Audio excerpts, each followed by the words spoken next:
வணக்கம் மக்களே, Daredevil born again season 2 ஓட எபிசோட் 5 ரிலீஸ் ஆயிருச்சு. இந்த எபிசோட பத்தி சொல்லணும்னா மாஸ்டர் பீஸ்ங்க, மாஸ்டர் பீஸ். அற்புதமான ஒரு எபிசோடு, அற்புதமான ஃபிலிம் மேக்கிங், செம்மையா இருந்துச்சு. நான் ரொம்ப ரசிச்சு இந்த எபிசோட பார்த்தேன். அது மட்டும் இல்லாம இந்த எபிசோட்ல நிறைய ஸ்பெஷாலிட்டிஸ் இருக்கு. ஃபாகி நெல்சன் ரிட்டர்ன் ஆயிருக்காரு, ஜேவிம்ஸ் வெஸ்லி ரிட்டர்ன் ஆயிருக்காரு.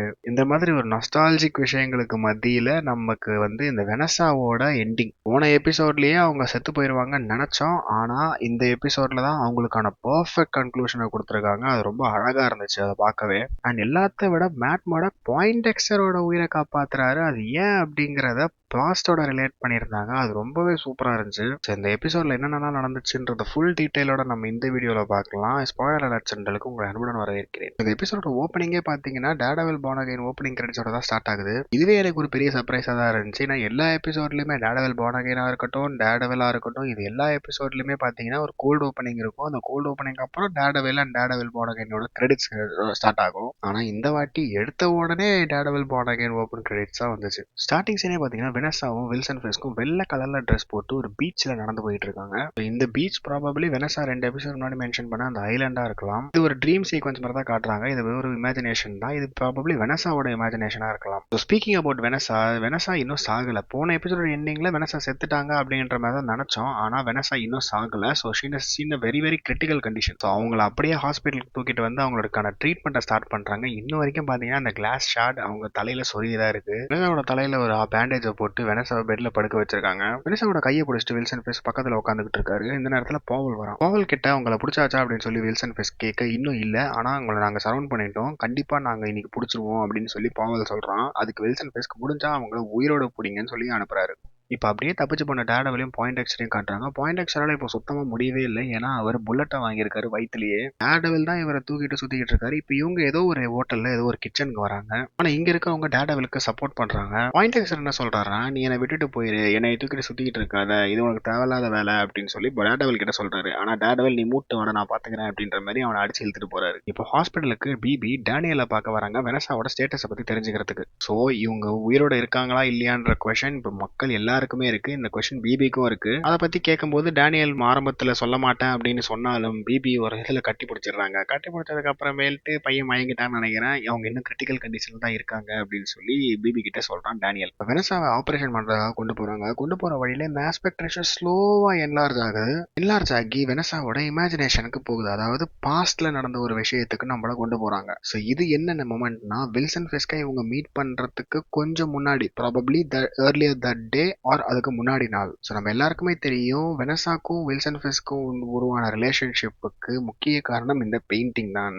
ஸோ இவங்க அந்த கடையோட ஓனர் கிட்ட எதுக்குப்பா இந்த பெயிண்டிங் இப்படி ஓரமா வச்சிருக்கீங்க அப்படின்னு சொல்லி கேக்குறாங்க. இந்த பெயிண்டிங்ல அப்படி என்ன இருக்குன்னு சொல்லி அந்த கடையோட ஓனர் கேட்க, இந்த பெயிண்டிங்ல ஏதோ ஒரு விஷயம் இருக்கு, இந்த பெயிண்டிங்கை வாங்குறதுக்கு கண்டிப்பா யாராவது ஒருத்தர் வருவாரு, அவர் டபுள் மடங்கு ட்ரிபிள் மடங்கு விலை கொடுத்து கூட இந்த பெயிண்டிங்கை வாங்க ரெடியா இருப்பாரு அப்படின்னு வெனசா சொல்றாங்க. ஸோ அந்த ஆள் வேற யாரும் கிடையாது, வில்சன் ஃபெஸ் தான். இவர் தான் அந்த கடைக்குள்ள இந்த பெயிண்டிங்கை முறைச்சு முறைச்சு பார்த்துக்கிட்டு இருக்காரு. இவருக்கு இந்த பெயிண்டிங் ஏதோ ஒரு இம்பாக்ட் கொடுத்துருக்கு. அதாவது வெனசாக்கு கொடுத்த அதே இம்பாக்ட் வில்சன் ஃபெஸ்க்கும் இந்த பெயிண்டிங் கொடுத்துருக்கு. அதனாலதான் இவங்களோட மைண்ட், இவங்களோட மனசு சீக்கிரமாவே ஒத்து போய் இவங்க 2 பேருக்கான காதல் மலருது. மேட் மர்டாக்கும் பாயிண்டெக்ஸரும் ஒரு டனல்ல நடந்து வந்துகிட்டு இருக்காங்க. பாயிண்டெக்ஸர் மேட் மர்டாக் கிட்ட வெனசா செத்து போயிருப்பாங்க நினைக்கிறியான்னு கேக்குறாரு. செத்து போயிருந்தா ஃபிஸ்க்கு இந்நேரம் சிட்டியே தலைகீழ போட்டிருப்பான் அப்படின்னு சொல்லி டேர்டெவில் சொல்றாரு. அதுக்கு பாயிண்டெக்ஸர், செத்து போயிருந்தாலும் எனக்கு பிரச்சனை இல்ல, எனக்கு சந்தோஷம் தான், அது இந்த ஸ்கேலை பேலன்ஸ் பண்ணியிருக்கோம், நான் ஃபாகியை கொன்னேன் அப்படின்னு பாயிண்டெக்ஸர் சொல்லும் போதே டேர்டெவில் அவரோட கழுத்தை பிடிச்சி ஃபாகி பேரை சொல்லாத நீ அப்படிங்கிறாரு. ஃபாகியை மென்ஷன் பண்ணும் போதே பாஸ்ட்டுக்கு கட் பண்றாங்க. ஒரு போலீஸ் ஸ்டேஷனோட ஹால்வேல ஃபாகி நெல்சனும் மேட் மர்டாக்கும் நடந்து வந்துகிட்டு இருக்காங்க. ஸோ இவங்களோட ஓல்டு கெட்டப்ல ஃபாகி அதே மாதிரி நீளமான ஹேர்லாம் வச்சிருக்காரு. மேட் மர்டாக் ரெட் கலர் கண்ணாடி எல்லாம் போட்டிருக்காரு.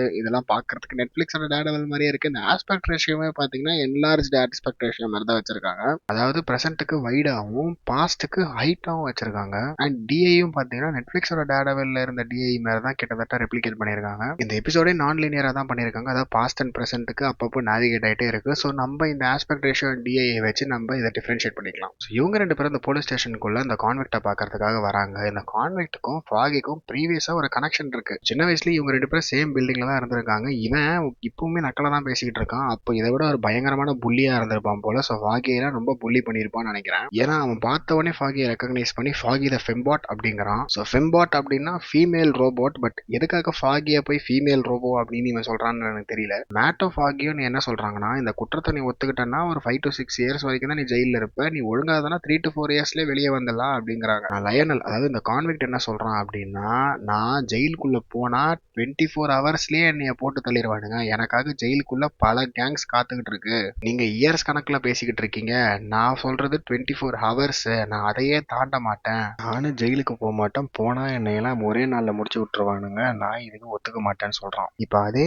பாஸ்ட் சீக்வன்சஸ்ல நமக்கு இன்னொரு பழைய கேரக்டரையும் காட்டுறாங்க. Yes, James Wesley. நான் போன எபிசோட்ல தான் எனக்கு பக்க பார்த்தா வெஸ்லியோட ஞாபகம் வருதுன்னு சொல்லிட்டு இருந்தேன். இந்த எபிசோட்ல வெஸ்லியவே கூட்டு வந்துட்டானுங்க. வெஸ்லியும் வில்சன் ஃபெஸ்க்கும் கார்ல போய்கிட்டு இருக்காங்க. வெஸ்லி வில்சன் ஃபெஸ் கிட்ட லயனலால ப்ராப்ளம் வரதுக்கு வாய்ப்பு இருக்குன்னு சொல்றாரு. இந்த லயனல் கிட்ட தான் மேட் மர்டாக்கும் ஃபாகியும் இப்ப போலீஸ் ஸ்டேஷன்ல பேசினாங்க. ஸோ சம்ஹவ் அந்த காலத்துல இருந்து இவங்களுக்கே தெரியாம இவங்களோட வாழ்க்கை எல்லாமே பாத்தீங்கன்னா இன்டர் கனெக்ட் ஆகி தான் இருக்கு. வில்சன் ஃபெஸ்க் வெஸ்லி கிட்ட பிட்காயின்ல நம்ம இன்வெஸ்ட் பண்ணணும் அப்படின்றாரு. ஆனா வெஸ்லி இது ரொம்ப வாலட்டைலான ஒரு விஷயம், நம்ம வேற ஏதாவது ஒரு பண்ணலாம், எனக்கு தெரிஞ்ச ஆர்ட் மியூசியம் இருக்கு, அங்க ஆர்ட் பிசினஸ் நம்ம பண்ணலான்ற மாதிரி ஏதோ ஒரு ஐடியா கொடுக்குறாரு. ஸோ இந்த விஷயத்துக்காக தான் வில்சன் ஃபெஸ்க் அந்த ஆர்ட் மியூசியமுக்கு வராரு. அங்கதான் வெனசாவையும் பாக்குறாரு. இப்போ திரும்ப மேட் மர்டாக்கும் ஃபாகி இந்த கேஸை பத்தின டீட்டெயில்ஸை படிச்சு பார்த்துட்டு இருக்கும்போது தான் இந்த கேஸை ஃபைல் பண்ணும்போது ஏதோ ஒரு எரர் இருக்கு அட்ரஸ்ல. ஸோ அதனால இந்த கேஸே இப்போ வேலிடான கேஸ் இல்லை. ஸோ அதனால இவனை இப்போ ஜெயிலில் போடவே முடியாது. ஆனால் மேட் மர்டாக் இதை யோசிக்கிறாரு, எப்படி இவனை நம்ம வெளியே விடலாம், இவன் ரொம்ப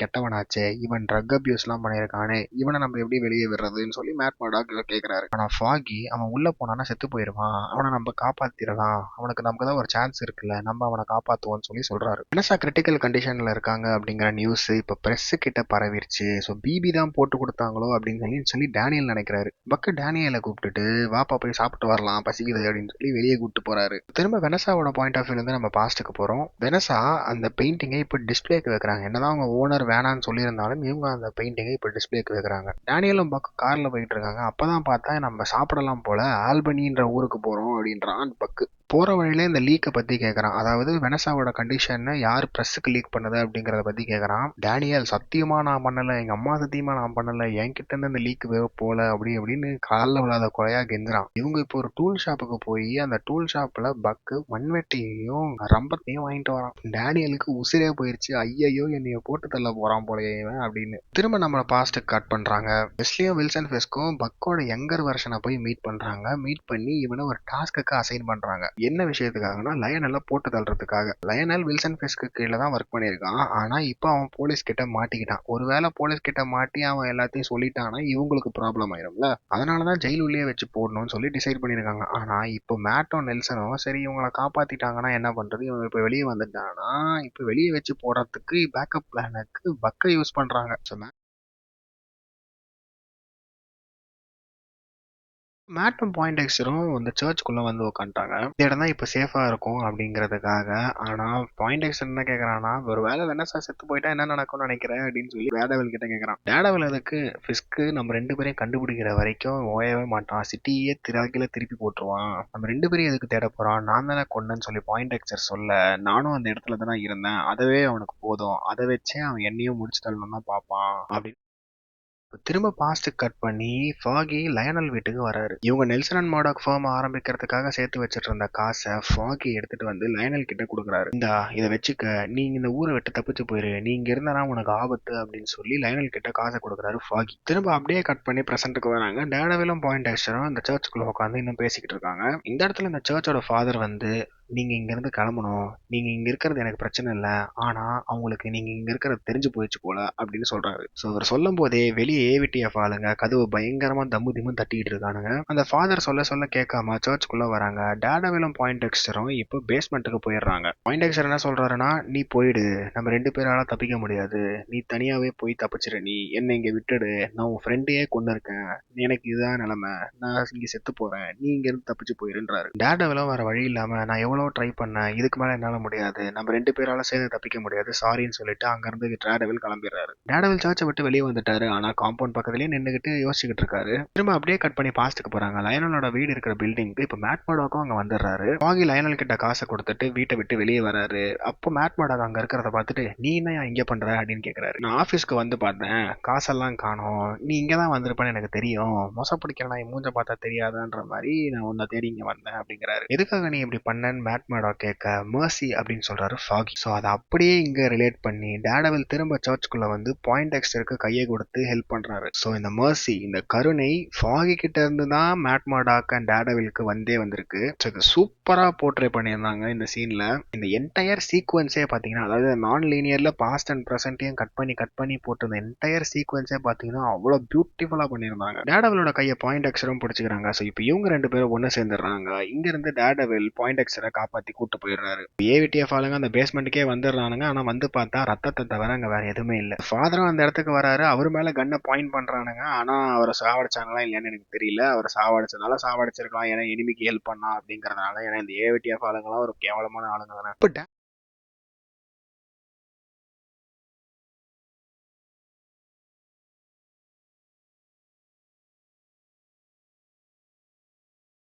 இப்போ திரும்ப பாஸ்ட்டுக்கு கட் பண்ணி அது பக்கு, அதாவது யங்கர் வெர்ஷன் ஆஃப் பக்கு இந்த லயனலோட வீட்டுக்கு வரான். லயனலை போட்டு தள்ளுறதுக்காக தான் இப்போ அவன் லயனலோட வீட்டுக்கு வந்துகிட்டு இருக்கான். ஆனா வீட்டுக்குள்ள யாருமே இல்லை. லயனல் ஆல்ரெடி அங்க இருந்து தப்பிச்சிட்டான். பிரசன்ட் சீக்வன்ஸ்ல பக்கும் டேனியலும் காரை விட்டு வெளியே வராங்க. டேனியல் முடிவே பண்ணிட்டான், இவன் கண்டிப்பா நம்மளை போட்டு தள்ள தான் போறான் அப்படின்னு. ஃபிஸ்க்கு லாயல்ட்டியை தவிர வேற எதையுமே நம்ம கிட்ட இருந்து எதிர்பார்க்கல அப்படின்னு சொல்லி டேனியல் கிட்ட பக்கு சொல்ல, டேனியல் நான் இன்னும் வரைக்குமே லாயலா தான் இருக்கேன், எப்பவுமே நான் ஃபிஸ்க்கு லாயலா தான் இருந்துட்டு இருக்கேன் அப்படின்னு சொல்லி கதறான். அப்பதான் பக் கார் டிக்கியை ஓபன் பண்றான். உள்ள இவன் கடையில வாங்கிட்டு வந்த மண்வெட்டியும் ரம்பமும் இருக்குது. அதுக்கு கீழே கிறிஸ்டாஃபியோட டெட் பாடி இருக்கு. ஸோ இந்த டெட் பாடியை பீஸ் பீஸா அறுத்து புதைக்கிறதுக்காக தான் இவங்க இப்ப காட்டுக்குள்ள வந்திருக்காங்க. ஆனா டேனியல்ல பயங்கரமா பயன்படுத்திட்டான் பக்கு. மேட்மேடாக்கும் ஃபாகியும் அந்த பில்டிங்ல இருந்து வெளியே பேசிக்கிட்டே போறாங்க. ஆப்போசிட்ல ஒரு லேடி நடந்து வராங்க. இவங்க பார்த்தா பிளாண்ட் லேடி தான். எனக்கு என்னமோ இவங்க கேரனா இருப்பாங்களோ அப்படிங்கிற ஒரு சந்தேகம். இந்த சந்தேகம் எனக்கு ஆக்சுவலா இன்னும் ஸ்ட்ராங் ஆச்சு. அடுத்த சீன்ல டேர்டெவில் பாயிண்டெக்ஸ்டரை தூக்கிட்டு இவங்க இருக்கிற பேஸ்மெண்ட்டுக்கு வராரு. இங்க கேரனை காட்டுறாங்க. பாயிண்டெக்ஸ்டரை பார்த்துட்டு நீ இவனை ஏன்டா இங்க கூட்டு வந்தன்ற மாதிரி டேர்டெவில் முறைக்கிறாங்க. இப்போ ஹாஸ்பிட்டல்ல வெனசா ஃபெஸ்க் கண் முழிச்சுக்கிறாங்க. வில்சன் ஃபெஸ்க் அதை பார்த்துட்டு அழுதுறாரு, ஆனந்த கண்ணீர் வடிக்கிறாரு. இந்த மாதிரி ஒரு எமோஷன்லாம் நம்ம வில்சன் ஃபெஸ்க் கிட்ட இருந்து பார்த்ததே கிடையாது. வெனசா வில்சன் கிட்ட எதுக்கு நீ இப்படி அழுகுறேன்னு சொல்லி கேட்க, நீ திரும்ப வருவன்னு நான் சத்தியமா எதிர்பார்க்கலன்னு சொல்லி வில்சன் ஃபெஸ்க் சொல்றாரு. எனக்கு என்ன வேணும் சொல்லு, நீ என்ன கேட்டாலும் நான் இப்ப செய்யறேன் அப்படின்னு வில்சன் ஃபெஸ்க் கேட்கிறாரு. எனக்கு பைனாப்பிள் ஜூஸ் குடிக்கிறேன் போல இருக்குன்னு வெனசா கேட்குறாங்க. பைனாப்பிள் தான் உனக்கு ஒத்துக்காதேன்னு சொல்லி வில்சன் ஃபிஷ் கேட்க, பரவாயில்ல ட்ரை பண்ணலான்னு சொல்லி வெனசா சொல்றாங்க. இப்போ நர்ஸை கூப்பிட்டு இந்தாமா நாங்கள் உங்களுக்கு பைனாப்பிள் ஜூஸ் எடுத்துட்டு வாங்க டக்குன்னு அப்படின்னு சொல்லி வில்சன் ஃபிஷ் சொல்றாரு. ஆனா அந்த நர்ஸ் என்ன சொல்றாங்கன்னா, வெயிட் பண்ணுங்க நான் உங்களை செக் பண்ணிக்கிறேன் அப்படின்னு சொல்றாங்க. ஆனா வில்சன் ஃபிஷ்க்கு மரியாதையா போய் பைனாப்பிள் ஜூஸை எடுத்துட்டு வாடி அப்படின்னு சொல்லி அனுப்புறாரு. வெனசாவை செக் கூட பண்ண விடல. ஜூஸை குடிச்சு முடிச்சதுக்கு அப்புறம் வெனசா வில்சன் கிட்ட எனக்கு ஒரு கதை சொல்றியா, நம்ம எப்படி மீட் பண்ணுன்ற கதையை சொல்றியான்னு வில்சன் ஃபிஷ் கிட்ட கேக்குறாங்க. திரும்ப பாஸ்ட்டுக்கு கட் பண்ணி வில்சன் ஃபெஸ்க் எப்படி வெனசாவை பார்த்தாரு அப்படிங்கிறத காட்டுறாங்க. ஸோ நம்ம முன்னாடியே பேசின மாதிரி தான் இந்த பெயிண்டிங்கால தான் வந்து இவங்க 2 பேரும் பேசிக்கிட்டு இவங்களோட ரிலேஷன்ஷிப்பே மலருது. என்ன சொல்றாங்கன்னா, எனக்கு ஏதோ தோணிக்கிட்டே இருந்துச்சு, எனக்கு யாரோ அந்த பெயிண்டிங் வந்து வாங்குவாங்க அப்படின்னு. அதனால தான் நான் அன்னைக்கு அந்த பெயிண்டிங்கை அன்னைக்கு தான் நான் மாட்டியே வச்சேன், அன்னைக்கு தான் கரெக்டாக நீங்களும் வந்தீங்கன்னு வெனசா ஃபிஸ்க்கு கிட்ட சொல்றாங்க. ஸோ அது ஒரு லக்கி டே அப்படின்னு சொல்லி ஃபிஸ்க்கு சொல்ல, இல்ல லக்கு கிடையாது, இது ஒரு கிராண்ட் டிசைன் அப்படின்னு வெனசா சொல்றாங்க. இந்த கிராண்ட் டிசைன் தான் இந்த எபிசோட பேரும். ஸோ இந்த விதி, இந்த காலப்போக்கு, இதைத்தான் வந்து இவங்க இந்த இடத்துல கிராண்ட் டிசைன் மீன் பண்றாங்கன்னு நினைக்கிறேன். இப்போ திரும்ப வெனசா எனக்கு ஒரு கதை சொல்லுன்னு சொல்லி கேக்குறாங்க. ஸ்டோரி ஆஃப் ஹவ் வி அப்படின்னு ஏதோ சொல்ல வராங்க. திரும்பவுமே ஹவ் வி மெட் அப்படின்ற ஸ்டோரியை தான் கேட்கறாங்களோ கேட்க வந்தாங்களோ அப்படின்னு எனக்கு தெரியல. ஆனா கேட்க வரும்போதே அவங்களோட மூச்சு முட்டுது, சோக் ஆகுறாங்க. அப்படியே அந்த பெட்ல அவங்க உயிரும் பிரிஞ்சிருது. ஸோ இந்த வாட்டி உண்மையிலேயே அவங்க செத்துட்டாங்கன்னு தான் நான் நினைக்கிறேன். வில்சன் ஃபெஸ்க் கதறி அழுதுகிட்டு இருக்காரு. அப்படியே திரும்ப பாஸ்ட் கட் பண்ணி ஒரு சின்ன கிளிம்ஸ்ல ஃபர்ஸ்ட் வெனசாவும் வில்சன் ஃபிஸ்க்கும் எப்படி மீட் பண்ணாங்கன்றத காட்டுறாங்க. அதாவது வில்சன் ஃபிஸ்க் அந்த பெயிண்டிங்கே முறைச்சு பார்த்துக்கிட்டு இருந்தாரு. வெனசா வில்சன் ஃபிஸ்க் கிட்ட ஹலோன்னு வந்து சொல்றாங்க. அப்படியே அதை கட் பண்ணி வில்சன் ஃபிஸ்க் பிரசன்ட்ல அழுதுட்டு இருக்கிறத காட்டுறாங்க. ஸோ ஒரு அலையை காமிச்சு தான் இந்த எபிசோட ஓபன் பண்ணாங்க. நல்ல பேக்ரவுண்டோடய இந்த எபிசோடும் க்ளோஸ் பண்றாங்க, ஒரு புக் எண்டிங் மாதிரி. ஸோ இதோட இந்த எபிசோடு முடியுது. முதலே சொன்ன மாதிரி தாங்க, அற்புதமான எபிசோட், ஒரு மாஸ்டர் பீஸ் தான் இது. ஸோ இந்த நான் லீனியர் வேல இவங்க அந்த பாஸ்டையும் ப்ரெசன்ஸையும் அந்த கேரக்டர்ஸோட கனெக்ட் பண்ண சீக்வன்ஸ் எல்லாமே பீக் ரைட்டிங் சூப்பராக பண்ணியிருந்தாங்க. லாஸ்ட் 2 எபிசோடு இந்த டேர்டெவில் பார்ன் அகைன் சீரியஸை எங்கேயோ கூட்டின்னு போய் வச்சிருச்சு. முரட்டுத்தனமாக போய்கிட்டு இருக்கு. இப்போ வெனஸா அஃபீஷியலாக சேர்த்துட்டாங்க. இப்போ வில்சன் ஃபிஸ்க் என்ன பண்ண போறாருன்னே தெரியல இந்த வெறியில. ஸோ நியூயார்க் சிட்டியே ஏன் யூஎஸ்ஏ தலைக்கீழே புரட்டி போட்டாலும் போடுவாருன்னு தான் நான் நினைக்கிறேன். பொறுத்திருந்து வெயிட் பண்ணி தான் பார்க்கணும். இந்த எபிசோடு உங்களுக்கு எவ்வளோ பிடிச்சிருந்தது, இந்த எபிசோடு எந்த அளவுக்கு உங்களுக்கு ஒரு இம்பாக்டை கொடுத்துச்சுன்றத கமெண்ட்ஸ்ல மறக்காம மென்ஷன் பண்ணுங்க. அடுத்த வீடியோவில் உங்களை சந்திக்கும் வரை உங்களிடமிருந்து விடைபெறுகிறேன். நன்றி, வணக்கம்.